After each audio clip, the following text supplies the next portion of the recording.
Nous savons qu'en nous choisissant,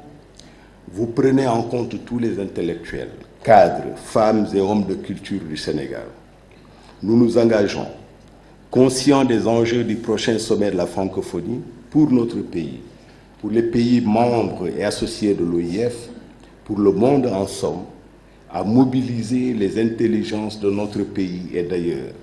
pour répondre à votre forte attente d'une production intellectuelle et scientifique à la hauteur de la réputation de notre pays. C'est en ces termes que le président du comité scientifique préparatoire du 15e sommet de la francophonie a réitéré son engagement avec son équipe à mobiliser toutes les intelligences nécessaires pour répondre à la confiance portée en eux.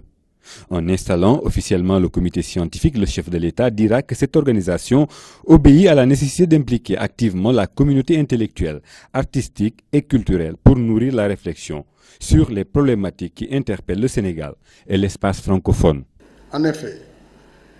la vitalité de vos réflexions, vous et vos homologues des autres pays francophones, participera à coup sûr au rayonnement du prochain sommet de la francophonie, dont nous voulons qu'il soit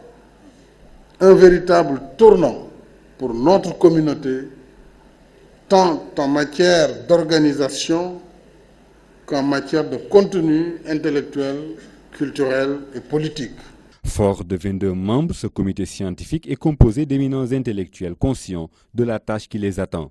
Ils sont issus de l'administration publique, de la société civile et du milieu universitaire. C'est la reconnaissance de la contribution énorme que les journalistes peuvent apporter, non seulement dans la réflexion intellectuelle tout court, parce qu'on semble oublier que c'est un métier qui prédispose à avoir quand même une large ouverture intellectuelle, mais également en tant que militante des droits des femmes, je me sens tout à fait honorée et je pense que c'est effectivement une reconnaissance de la contribution décisive de la presse sénégalaise dans la circulation des idées, dans la construction des opinions, mais c'est également, je pense, la reconnaissance d'un long militantisme en faveur d'une égalité plus accrue entre les femmes et les hommes. Nous nous préparons à contribuer à la réflexion, à la production scientifique pour ce sommet. Et vous savez que le thème porte sur la jeunesse et les femmes,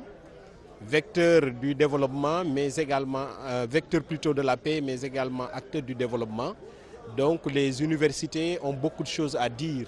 D'ores et déjà, un panel de compétences a été tenu et a permis de produire une réflexion approfondie axée sur femmes et jeunes en francophonie, vecteurs de paix, acteurs de développement. Thème central du 15e sommet de la francophonie qui se tiendra à Dakar du 29 au 31 novembre 2015.